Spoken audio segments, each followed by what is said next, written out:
Modern art, it sells for a fortune in exclusive galleries, but what's it ever done for us?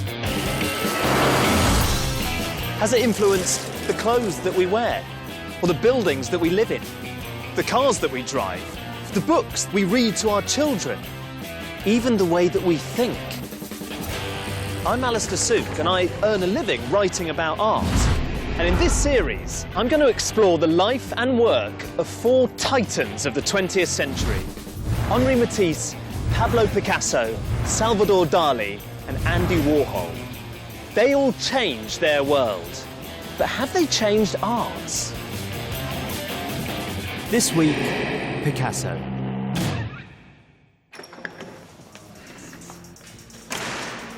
It goes something like this. Picasso has a visitor, and the visitor says, "What is art?"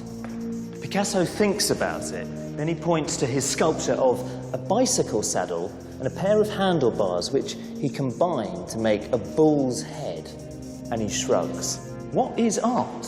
"What is not?" he replies. Yo, El Rey, Picasso wrote on an early self-portrait. It means, I the king. It showed a self-confidence that he'd never lose, in art or with women. Understandable, really, when in your own lifetime you're the richest and most famous artist who's ever lived. So famous, in fact, his name's now part of our language. If something goes awry, it's gone a bit Picasso. His work is instantly recognisable, often compared to a child's, with eyes in the wrong places and noses sticking out in strange directions. But it still manages to sell quite well. This one, called Dora Maar with a cat, went for $95 million. Picasso chose to paint like this, despite the fact that he could paint like this by the time he was 16. Instead, he spent his life restlessly innovating, ripping apart conventional art and shocking the world. So why did he do it? And does it matter to us today that he went all Picasso?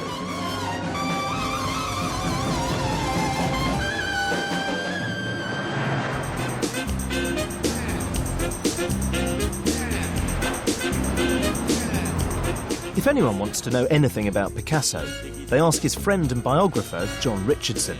So first, I've come to New York to meet him. Feeling pretty thrilled at the prospect of meeting someone who genuinely knew Picasso and knew him really well. He spent a lot of time with him, and so he's not just a kind of authority on the art, but he really understood what made Picasso tick as the man as well. Jump to the jam, boogie woogie jam slam, bust the dialect. John, how long have you lived in this apartment? Because it's... I've lived here about 12 years, and I was lucky I found this loft space. John Richardson became a close friend of Picasso in the 1950s, and his apartment contains an extraordinary collection of memorabilia. Here we are, going to the bullfight in Arles, and leading the throng, and there is Apollo, Picasso's son, Picasso, his yet-to-be wife, Jacqueline. And you? And then there's me here. But look how many people there are. This is like a scene out The Godfather or something. Well, I don't know why we were the forefront of this crowd, but this was just going through the streets towards the arena. And we used to do this all through the summer. There's Picasso in his pants. Is this quite common? You'd turn up at the studio and there he would be reclining? He often worked in just a pair of shorts. And, you know, Cannes in the summer was hot. And he loved going to the beach. He went to the beach a lot. You must have lots of works. Here's a Picasso, for example. What's this piece? That's a portrait of Jacqueline, his wife. What's the date of it? 60... That's 1960, it 60, says. Yep. And he was obviously very generous, was he? He'd just give you things. He was very generous by nature. This whole place is a treasure trove, and I can see here, I mean, this is a tiny picture of... This is Picasso as a tiny boy. This is Picasso aged, I suppose, 7. You can see those prominent eyes already, that stare. Yeah, and the authority, you know. Pablo Picasso was born in Malaga, on the Mediterranean coast of Spain, in 1881. He was able to draw before he could speak, and supposedly the first word he spoke was the Spanish for pencil. His father, Don Jose, an art teacher, was astounded by his son's natural talent. His father was an artist, right? I mean... Father was a very bad artist, and I would imagine a very good art teacher, because, I mean, Picasso learnt everything from his father. Rather like people who have a child who's going to be a child star. I mean, he had to draw and draw and draw and draw and draw, and Picasso became absolutely obsessed with drawing. Drawing was the heart of his work, and if you couldn't draw, there's no point. He hated the word virtuosity, but I mean his incredible ability to draw in any style he wanted. Pablo Picasso actually began life as Pablo Ruiz, because Ruiz was his father's surname.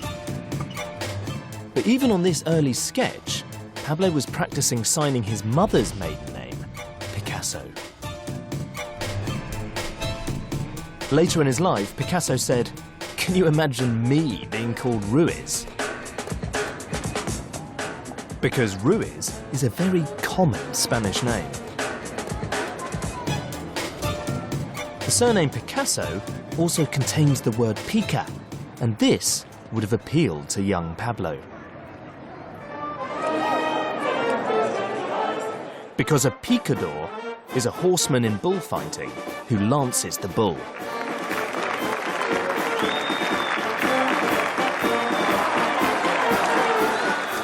Picasso once said that if he hadn't been a painter, he would have been one of these guys, a picador. The word picador comes from the Spanish picar, which means to irritate or provoke. And you could say that's exactly what Picasso did all his life. Obviously not in the bull ring, but in his relationships with others, definitely. Most important, in his art.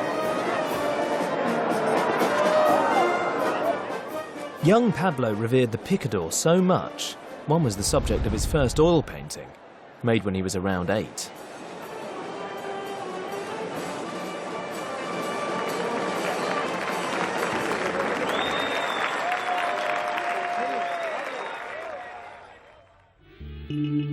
At the age of only 12, Picasso could already draw like this. And at 16, he'd won a place at Madrid's prestigious Academy of Fine Art.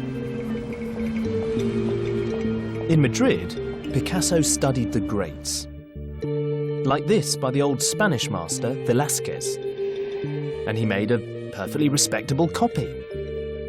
So even as a teenager, Picasso had pretty much got the hang of classical painting. But he was deeply unhappy at art school, and within a year he'd left, moving to Barcelona, where his father was now a professor of art. Here he began mixing with arty bohemian types, and met Carlos Casagemas, a fellow artist who became Picasso's best friend.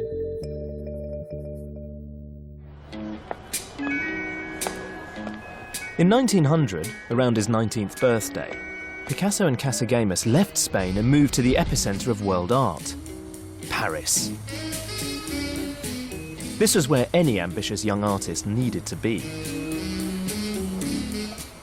Paris was also the European capital of sin, home to hundreds of brothels, the Moulin Rouge, and sordid bars where artists and poets downed absinthe with anarchists and vagabonds. Picasso and Casagemas joined the city's horde of impoverished bohemians, gorging on every vice available. Picasso's paintings, like this one, reflected their pastimes. But Casagemas was a troubled soul, in love with a girl called Germaine, who didn't love him, and drinking heavily. One night in 1901, Casagemas decided that he'd had enough of Paris, so he invited Germaine and a bunch of friends to a farewell dinner in this very cafe, which I'm guessing has changed just a little bit. After they'd drunk several bottles of wine, Casagemas stood up and he gave an incoherent, slurry speech in French, and then suddenly he pulled a pistol from one pocket and aimed it at Germaine and fired. Luckily, she sensed what was coming, ducked down, and the bullet just grazed her neck. But then, to the horror of all of his friends and all of the customers, Casagemus swiveled the revolver round to his own temple and pulled the trigger, and he was dead within an hour. The death of his greatest friend devastated Picasso, and his sorrow permeated his art. For the next few years, Casagemus would appear regularly in Picasso's works, and most significantly of all, he began to paint almost exclusively in blue.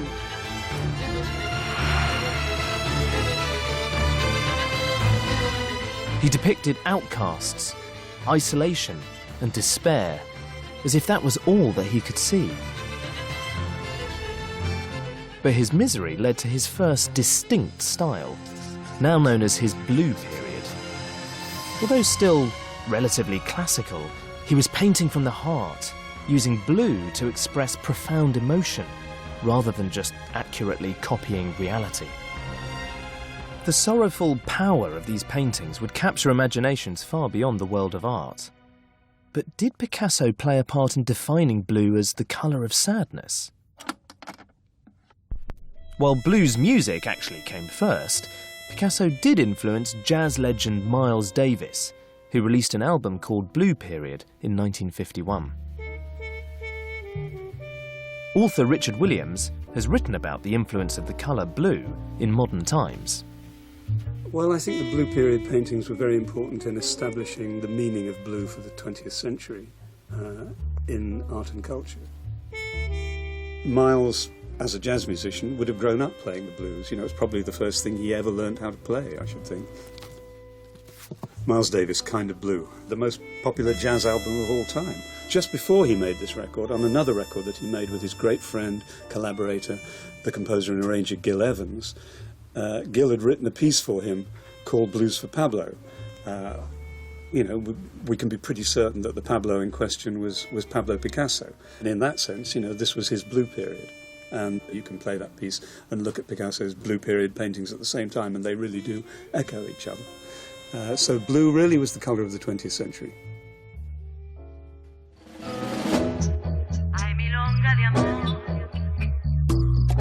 Picasso's blues lasted 3 years. They came to an end when he found a new home and love in Montmartre, the bohemian enclave of Paris. It was here in this building that in 1904, Picasso started renting a studio for about 15 francs a month. It was known as the Bateau Lavoir, or laundry barge, on account of all of the washing that was always hanging out to dry. Picasso was always obsessively clean, but by all accounts, the living conditions in here were utterly filthy and squalid. There was just one toilet to serve the entire block, which was this stinking hole down in the basement, and next to it was the only tap for about 30 studios. But the thing is, Picasso loved this place. It was here that he forged close friendships that were going to last decades. For the first time, he fell deeply in love. It was here that he made breakthrough after breakthrough as an artist. Picasso's new love was called Fernande, and she inspired a transformation in his paintings, shifting away from morose blues to serene pinks in what's known as his Rose Period. Like the Blue Period, this new style wasn't particularly revolutionary, but the Rose paintings have become some of Picasso's most popular and valuable works. Like this beautiful, haunting image of a young boy holding a pipe, his hair garlanded. When it was auctioned in 2004, it became the most expensive painting ever at $104 million.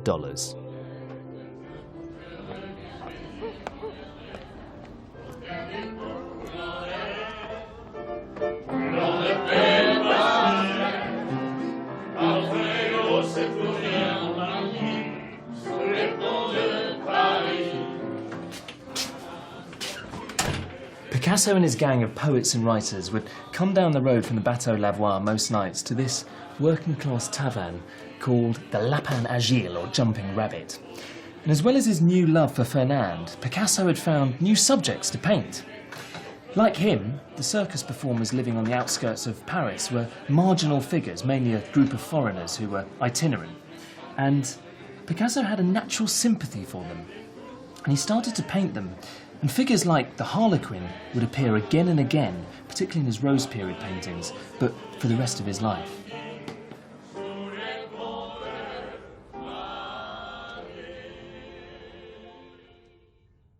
The mysterious, delicate Rose period paintings proved popular with collectors then, just as they are today. And their commercial success ended Picasso's life of poverty. The eerie, dreamlike quality of the paintings has shaped many imaginary landscapes since. Ashes to ash and funk to funk it. We know Major Tom's a junkie. Ever restless, Picasso would shift again, his subjects changing from circus performers to nudes. This painting is called Boy Leading a Horse, and Picasso finished it in 1906. It's incredibly grand, monumental, quite timeless. Somehow he's created quite an ancient sense of myth. We don't really know what this landscape is, where this boy's going, and why hasn't he got any reins to lead the horse? And it's still, in a way, quite traditional. But somehow, just within a year, Picasso went from this to this.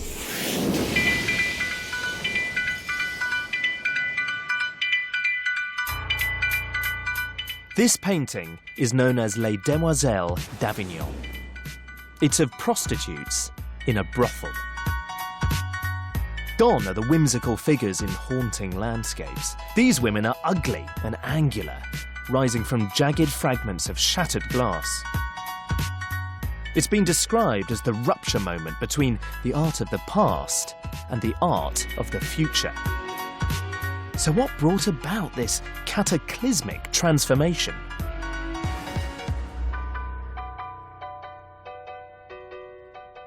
In searching for his own artistic voice, Picasso dug deeper and deeper into his Spanish past, and he became fascinated by the crude severity of ancient Spanish sculptures just like these. In 1906, he visited the Louvre, where some of these carved heads had gone on display after being found in southern Spain.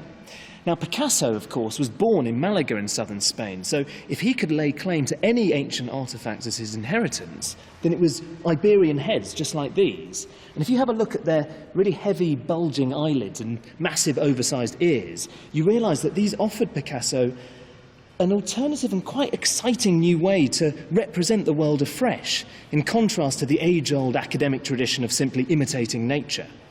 Iberian heads like these gave Picasso the chance to experiment. The result was this portrait of the writer and art collector Gertrude Stein. The face a smooth mask, the forehead protruding, the eyes chiselled. Radical by the standards of the day, but Picasso was just getting going.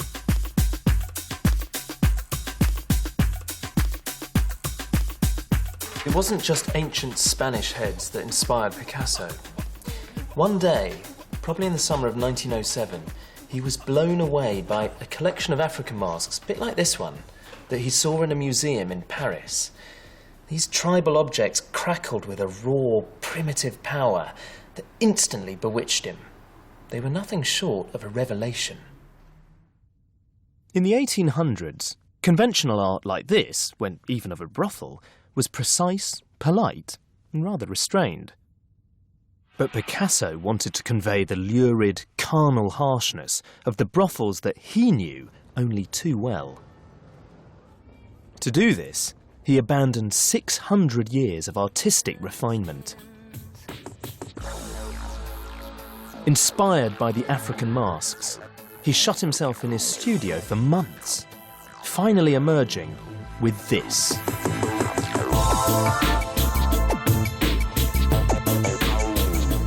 This painting is the out-and-out breakthrough of Picasso's life. This is the foundation stone on which his whole reputation rests. And you might be thinking, why? I mean, Picasso had proven that he could paint in this beautifully realistic manner before, and then all of a sudden, you see this. And I think part of the reason it's so powerful is because Picasso really believed that painting, that art, should never be polite. All of a sudden, it's like you've wandered into the brothel, and here are these 5 prostitutes, and all of them have got that Gorgon stare. They're like monsters. Look at them with their eyes. And in a way, it's like you've suddenly been caught out. Previously, in Western art, it would be fine to have a look at a painting of a beautiful woman lying there, and she'd be sort of, quite helpfully, just probably there with her eyes shut, and you could happily feast on her form. But here, it's suddenly like, oh, actually, hang on, I've been caught looking and staring. It's got this frenzied, almost diabolical energy. There's something raw about this. And that rawness is what lends it that visceral edge. And there is something dark and demonic flicking around in this room. It was painted in 1907. It was shocking then. People thought that the guy was completely crazy to create something like this. And it's still incredibly shocking now.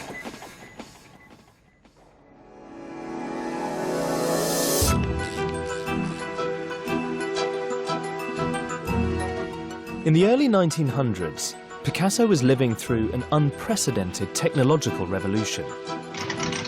In this miraculous modern world of electric lights, airplanes, photography and movies, paintings that simply created an illusion of reality seemed obsolete. Picasso believed that art now had to do something much more. He wanted it to communicate everything we know and feel about an object, not just show us how it looks from one vantage point at one moment in time. He started collaborating with another radical painter, Georges Braque, comparing themselves to the aviation pioneers, the Wright brothers. They took a sledgehammer to conventional pictorial art, and what they pieced together from the fragments is called Cubism, said to be the most momentous innovation in art since the development of perspective. Picasso painted this in 1910, and in terms of subject matter, it's pretty conventional. You're looking at a woman playing a mandolin, but the way that he's painted her is anything but. This is such a radical departure from what he was doing even 2 years before, and it represents all the hallmarks of his new Cubist style. So the picture's really flattened, perspective doesn't seem to exist, and look at the way that he's fracturing and fragmenting the forms, so that the whole thing looks like a pane of shattered glass. Here, for example, you see the woman's shoulder, but you sort of see over into her back at the same time, and the point is that Picasso's trying to create these multiple viewpoints all at once. Over the next few years, Braque and Picasso pushed their deconstruction of reality further and further. This is another painting of a woman with a guitar, but I'd forgive you if you thought, I really can't see that at all. You can just about make out here, there's an elbow, and I think those are supposed to be a few fingers, and there are the strings of the instrument. But the point here is that Picasso is ditched representation altogether.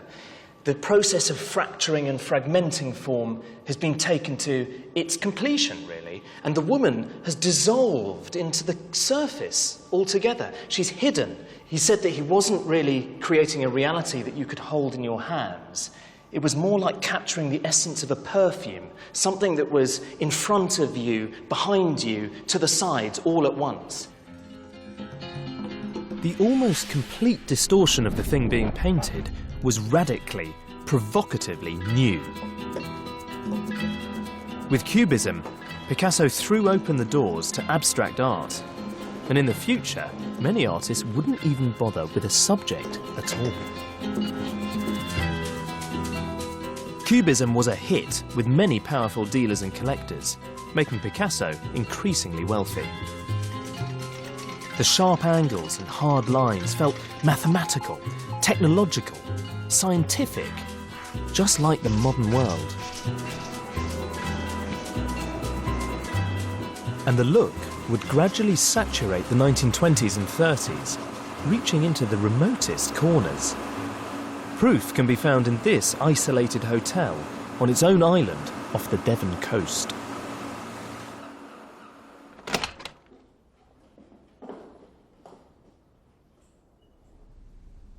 Cubism would have an enormous impact, not just on art, but on culture more widely. Just look around this room. It's a beautiful example of Art Deco design, a decorative style that became really fashionable in the 20s and came to typify the opulence, glamour and excitement of life during the Jazz Age. Suddenly everything became stripped-down, streamlined icons of modernity. The funny thing is that many of the hallmarks of Art Deco wouldn't really exist if it wasn't for Cubism. You could even call Art Deco Cubism for the masses. Picasso's radical ideas remoulded and repackaged for the mainstream. Victorian interior design had been inspired by the natural world, while Art Deco used the geometric, abstract shapes of Picasso's Cubism. So it could be said that Cubism led to these iconic buildings of the 20s and 30s. It also influenced the clothes that were worn. Chris Brouard from the Victoria and Albert Museum is going to show me how fashion designers also latched onto the craze for Cubism. I get the sense, Chris, that fashion, you imagine the Victorians all a bit stuffy, and then suddenly at the beginning of the 20th century it just takes this huge leap forward. It does, yeah. You move from a kind of era of corsets, bustles, the hourglass figure, to something that's completely modern. Something like this from the mid-1920s. What's interesting here is we see a geometrical print that's very much showing us how Cubism was starting to have an influence on popular style of the time. And if you look across the whole range, you can almost see quotations from Cubist paintings they've got out into popular dressings. Well, I think this is a great example, because it looks just like the background of one of those early Cubist paintings, very muted colours, and the way that the forms are there, it's as if they've sort of dissolved into the paint surface, and then someone's seen one of those and thought, that would make a beautiful print on a dress. Picasso's there in the mix. So he's there in Paris, he's moving in the circles of Chanel, and art and fashion have always had this vibrant relationship, and I think Picasso would have played on that, and I think contemporary fashion designers would have been incredibly interested in how his work was commenting on modern life, which is what fashion does, essentially. The influence of Picasso's Cubism can still be felt today. Nowhere more strikingly than here, the Guggenheim Museum in Bilbao, Spain. When it was built in 1997, it was hugely controversial, not least because it was designed by an American, Frank Gehry. But he was inspired by this, the accordionist, painted by a Spaniard, Pablo Picasso.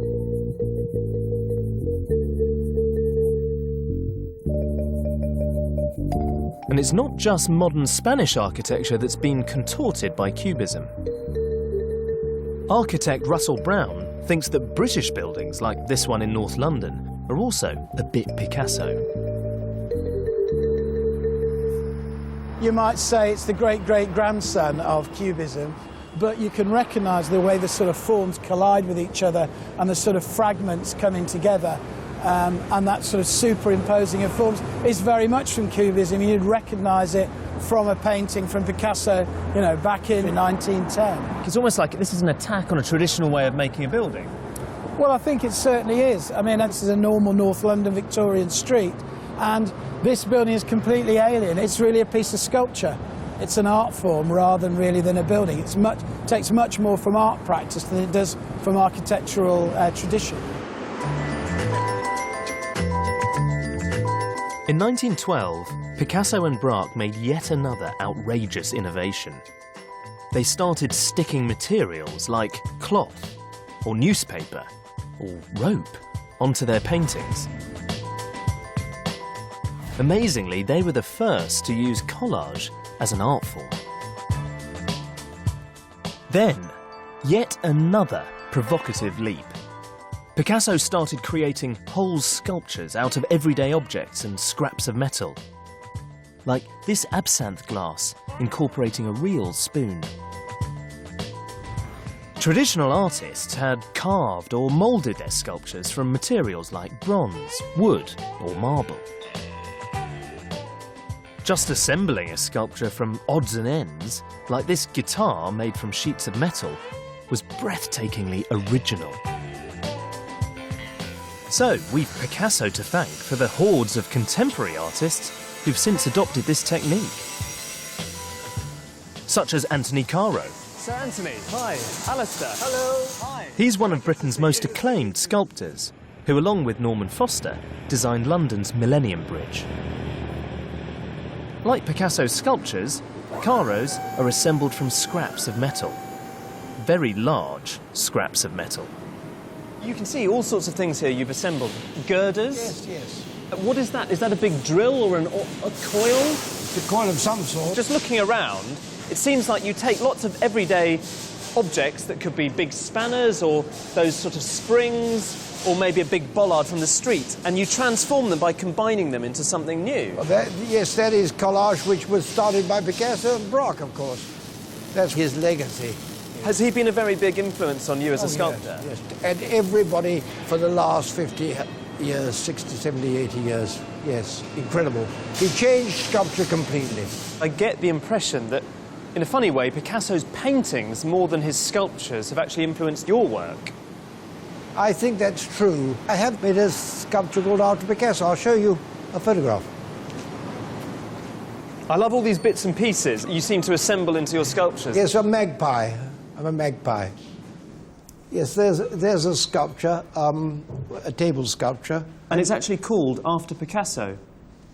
Were you thinking about a particular painting? Oh, there? yes, absolutely. Here it is. And I thought, well, let's see what happens if I try to make it into a sculpture. I get some of the same things, like the table, leaf table, which is in all of them. And then that this becomes this. The baguette is yes, there. And they're sort of there, yes, that's and right. even this fruit bowl, you can see the round form there. Beginning to, that's it. Picasso famously was very happy to raid art history. He'd often recycle motifs from lots of different artists. I know that Matisse called him a bandit, for example. Oh, he was a bandit, all right, yes. But there's no guilt in doing this in art. It's all part of the growth. We're all trying to nudge art forward, keep it alive. And do you think that's what Picasso was doing? What he'll be best remembered for, that he moved art history forward in great leaps and bounds? I don't think he'll be remembered just for that. He'll be remembered also because he painted and sculpted masterpiece after masterpiece. We can't speak highly enough of him. You seem quite moved even thinking about him. Yeah, yeah, he was something.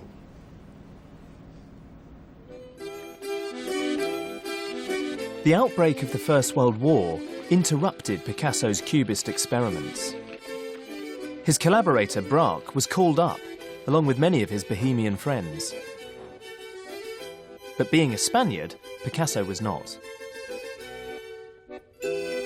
During the war, he fell in love with Olga Koklova, a beautiful ballet dancer. The respectable daughter of a wealthy Russian general, she was very different to the multitude of women Picasso had known before. They married in 1918. His Cubist paintings had made Picasso rich. Olga was socially ambitious, and together they became fixtures of Parisian high society, spending their summers on the Mediterranean coast of France.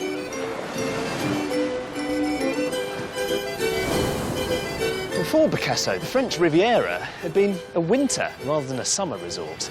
But back in the 20s, when he used to stay here with all of his stylish friends during the hottest months of the year, Picasso had sparked a trend. And suddenly, escaping to southern France for a break in the sun was the fashionable thing to do. They lived the dream. Sun, sea, picnics and parties.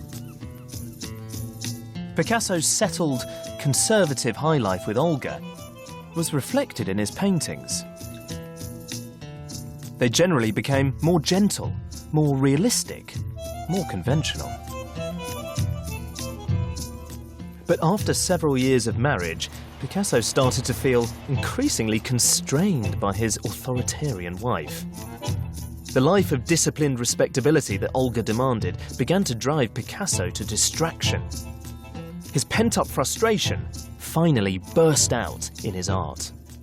In the spring of 1925, Picasso and his wife Olga visited Monte Carlo, where her ballet company were rehearsing. Picasso made a series of really beautiful but quite classical-feeling drawings of some of the dancers. But then, the news of the death of a really old friend prompted the return of his restless, anarchic spirit. The result was The Three Dancers, a painting of unprecedented violence drawn from the deepest crevices of Picasso's mind. Harsh colours, deformed bodies, nightmarish, grotesque. It couldn't be further removed from the well-behaved classical paintings he'd been producing recently. I'm going to see this startling picture with Picasso expert Charlie Miller. Started off as a much calmer depiction of the three graces, but it ended up as something really wild. He was completely living the high life. He was married to Olga, the ballerina, and they led this very, very gilded existence. And then suddenly he creates this. But I think this picture is a kind of turn away from that and towards something more difficult, more scary, and a bit madder. His friend, Ramon Pichot, died while he was painting the picture. He said that it should really be called The Death of Pichot. And he said that this shadow here represented the shade of Pichot.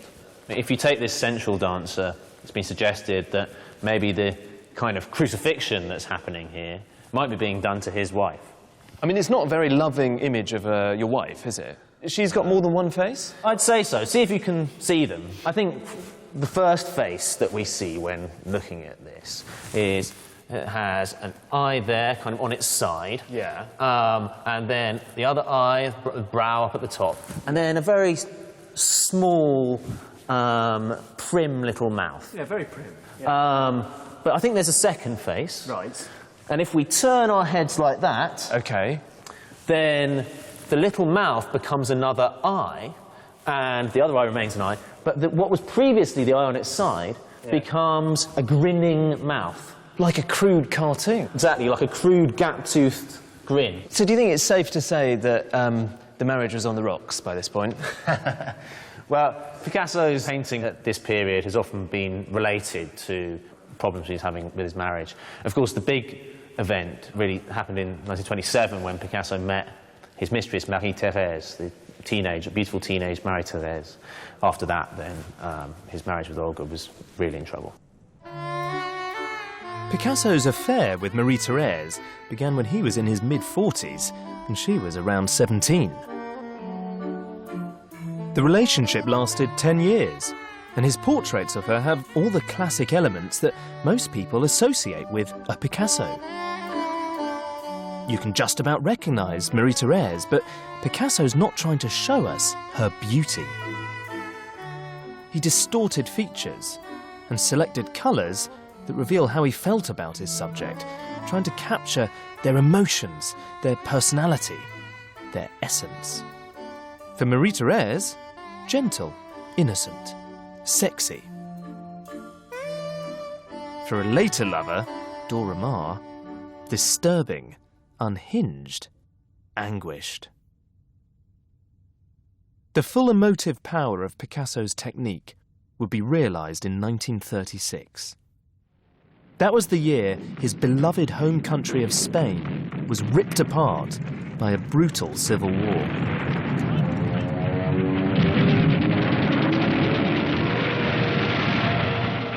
One of the war's worst atrocities took the horror of modern warfare to a new extreme. In April 1937, a squadron of German aircraft who were supporting the Spanish fascists flattened the communist opposition-held town of Guernica with 5,000 bombs, massacring more than 1,600 civilians. It was the first time that Europe had suffered such ruthless, calculated terror bombing.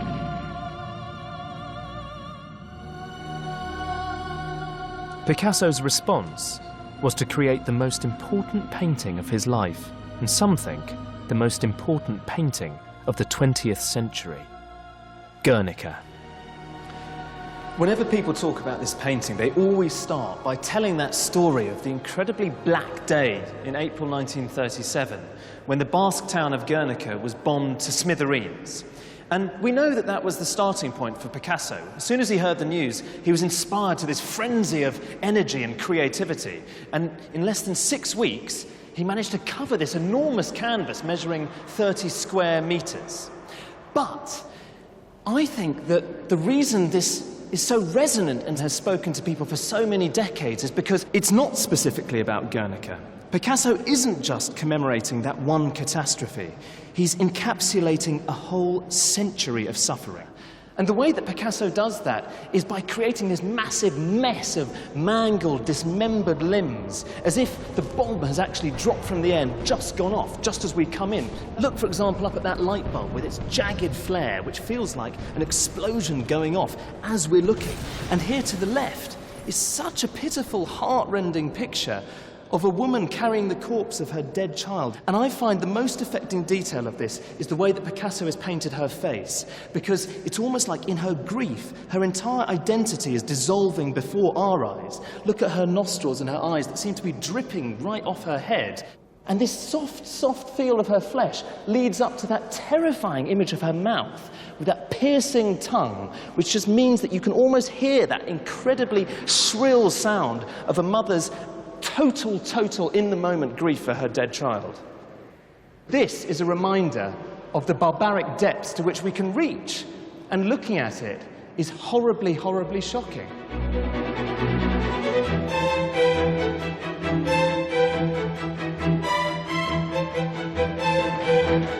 Guernica was first shown in the Spanish Pavilion at the 1937 Paris World Fair.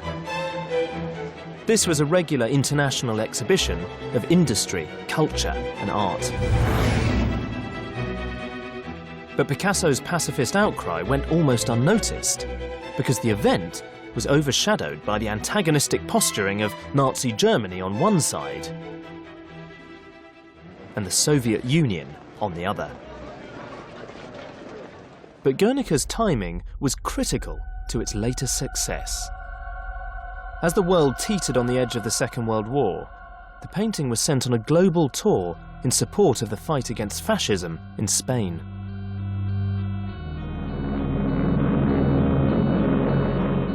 And when the world did descend into war, the painting came to symbolize the unprecedented carnage and horror that was inflicted on the innocent.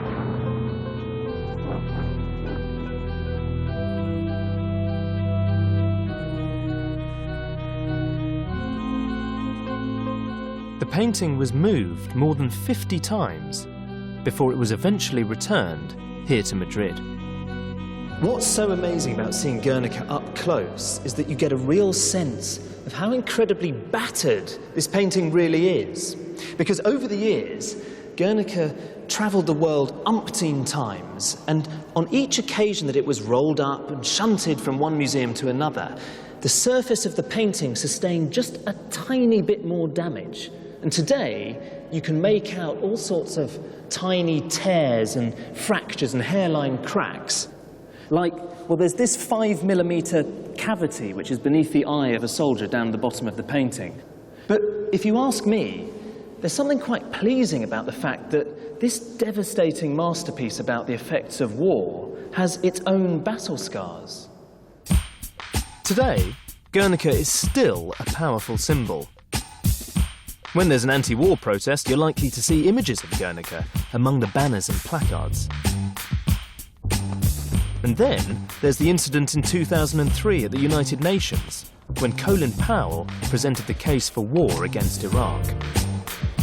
Someone noticed that the press conference afterwards was due to be held in front of a tapestry replica of Guernica. The decision was taken to cover it up with a blue drape.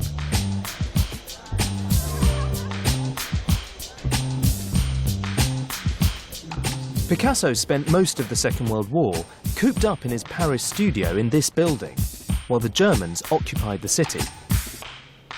Many of his friends fought in the communist resistance, and after the liberation of Paris, Picasso joined the French Communist Party. He remained a loyal member for the rest of his life, which seemed rather inconsistent with the millionaire celebrity lifestyle he now embarked on with gusto.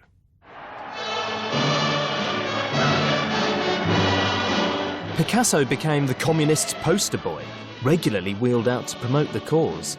And then he became their poster designer. He created a version of the Dove of Peace to be used at the 1949 World Peace Conference. The image was chosen by a communist comrade who spotted it in one of Picasso's portfolios. Picasso's celebrated Dove of Peace actually started life as an illustration of a pigeon. The model had originally been a gift from Picasso's on-again, off-again friend and great rival, the French artist Henri Matisse. And Picasso decided to immortalise the bird in this lithograph. His party friend immediately spotted the print's potential as a propaganda poster, as long as people believed that it was a dove.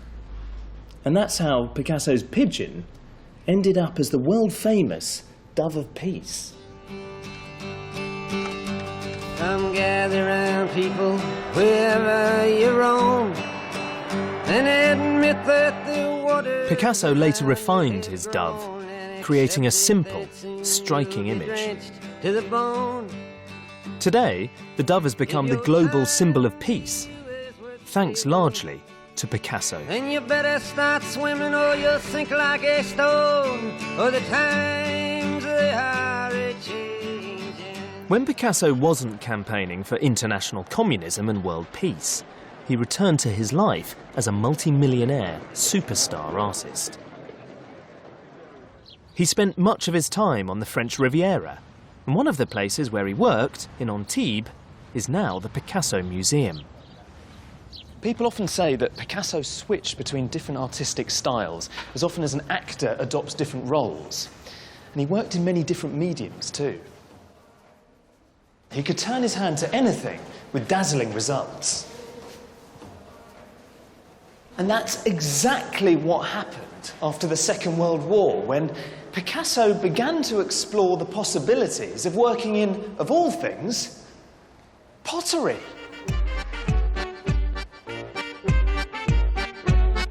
He created more than 3,500 pieces of pottery, but also produced vast numbers of sculptures. And of course, there were hundreds of paintings. His fame and reputation were now so great that everything he made could be sold for a fortune. It was said that a blank scrap of paper was worth far more in Picasso's hands than hard currency. By the mid-50s, his work had won him enormous fame, but Picasso the man had become an icon too. He came to embody a certain kind of lifestyle, glamorous, exotic and drenched in sunlight. With a Gauloise cigarette in one hand and a twinkle in his eye, Picasso had become the very incarnation of chic joie de vivre.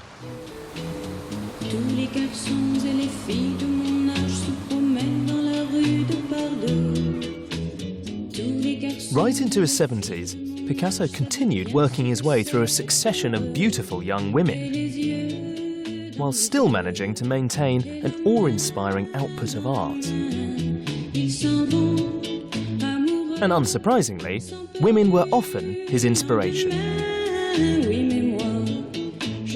One of his most celebrated models of the mid-1950s was a 19-year-old called Sylvette David.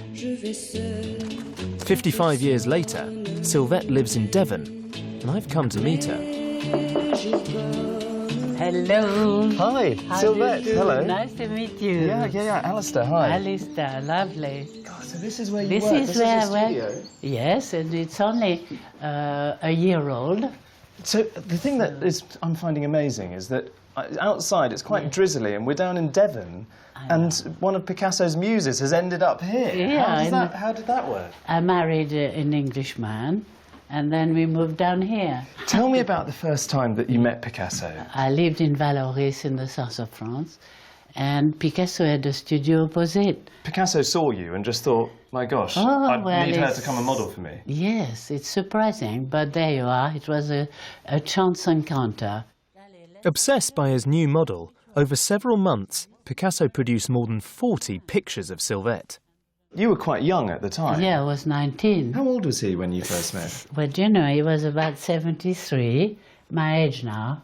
He took me to visiting the studio, and there was a little room with a bed and a window, and he jumped on the bed, so he's very agile at 73. And I think he wanted me to jump like him. Onto the bed? Onto the bed, I like bet he little did. children, you know, do. But I wasn't going to do that. I thought, wow, I'll stay at the door and see what happens. He came down and he understood I didn't want to play games. I didn't want him to say, you got to take your clothes off now and pose in the nude. I thought, no. See, he was so famous then. Yes. And what very. happened to you? Did you get lots of attention? Of course, all the newspaper came running. They took photos of me, and I came out in Paris Match, which I have one. Can I see? 1954 in my suitcase. Yeah, show me. My memory suitcase, if you like. You have a memory suitcase? Yes. I'd love to see the memory suitcase. Let's go and see then. I've had it all my life, this leather case. Wow. Wow. I can't think of a more appropriate suitcase for a memory suitcase. It's really old. I don't know what to show you first, really. Well, there's so much. Yes, in here. When is this from? Paris Match photograph of 1954. I can see why Picasso was so drawn to paint you. It's partly because your hair was so, you wore it so sort of dishevelled, so it just kind of tumbles down, this beautiful blonde hair. Quite dishevelled. No, he was fascinated by my hair. People must have seen pictures like this in a magazine and sort of thought, you know, you were the Scarlett Johansson of the day or something. I can't believe it's me. I don't know why. Soon after Sylvette appeared in Paris Match, an almost unknown young starlet called Brigitte Bardot transformed herself from a neat brunette into a wildly dishevelled blonde. It's believed that Bardot's look in her breakout film, And God Created Woman, was inspired by Picasso's Sylvette. I be the wind, the rain and the sun. Now famous, Bardot visited Picasso in 1956, and she was sporting a rather familiar ponytail. So she became a beautiful blonde. And actually, in her autobiography, she said, I wanted to be painted by Picasso, but he painted Sylvette David, who looked like me, like 2 drops of water. He didn't, because he had done me first.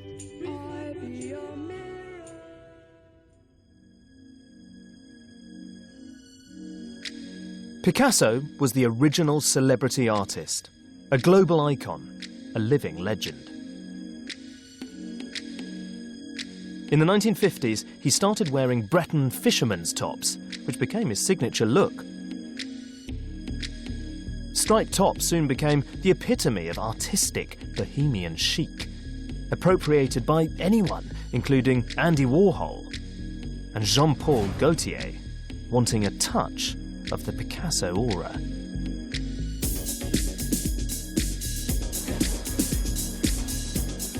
I'm meeting Scott Schumann, a hugely influential blogger and photographer whose website records the latest trends in street fashion.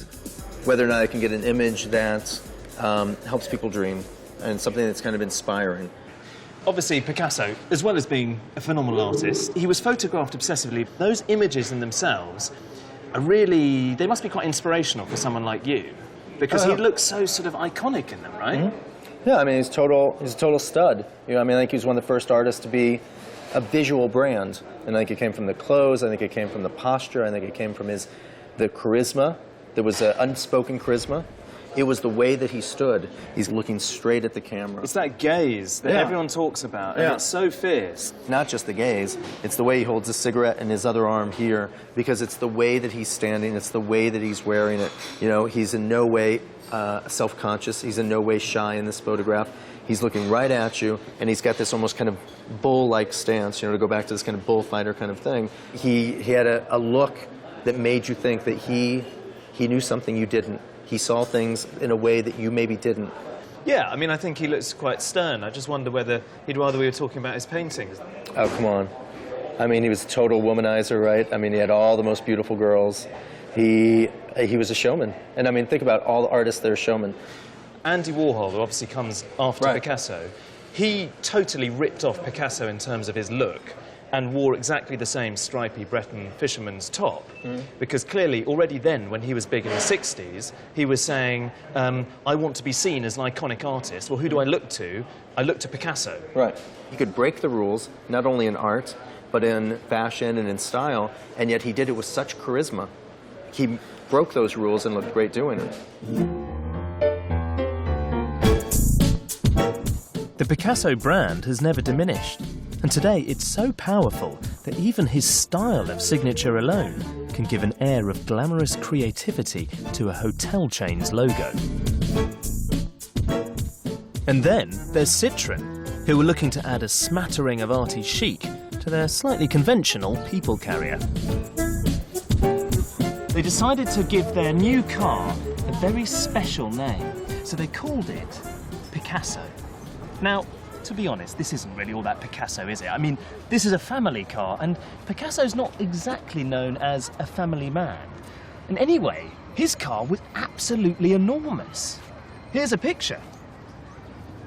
But this was a brilliant piece of marketing. Citroën linked their name with what was effectively, by then, one of the biggest brands in the world, because anything with Picasso's name on it stands to benefit from the association.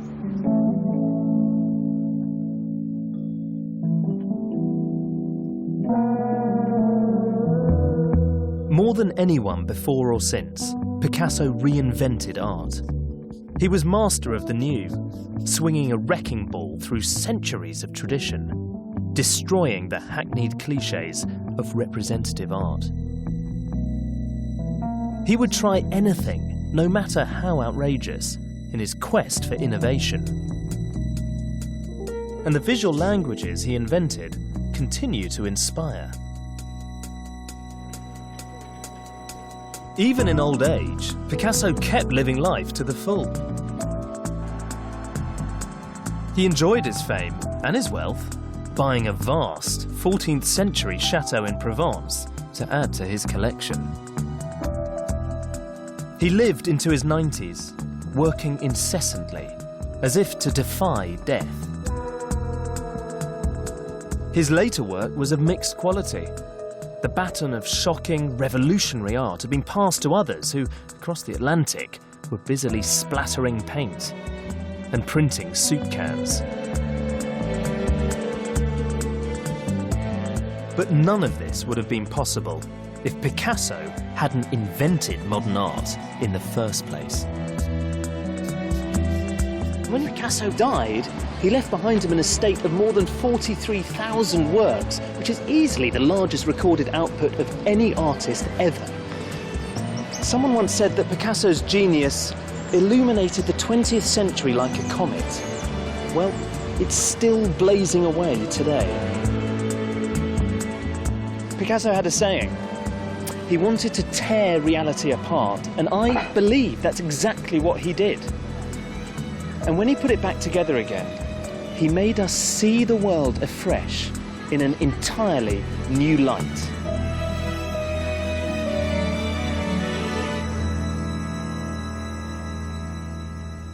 If you'd like to find out more about the art and the influence of Matisse, Picasso, Dali and Warhol, then go online to bbc.co.uk/Modern Masters. The boys watch the girls while the girls watch the boys who watch the girls go by. And Modern Masters continues next Sunday at 10. There's all new Graham Norton here on BBC HD tomorrow at 10:35. And next night, it's a song for Europe in Beautiful People. Up and down, and over and across, romance's boss.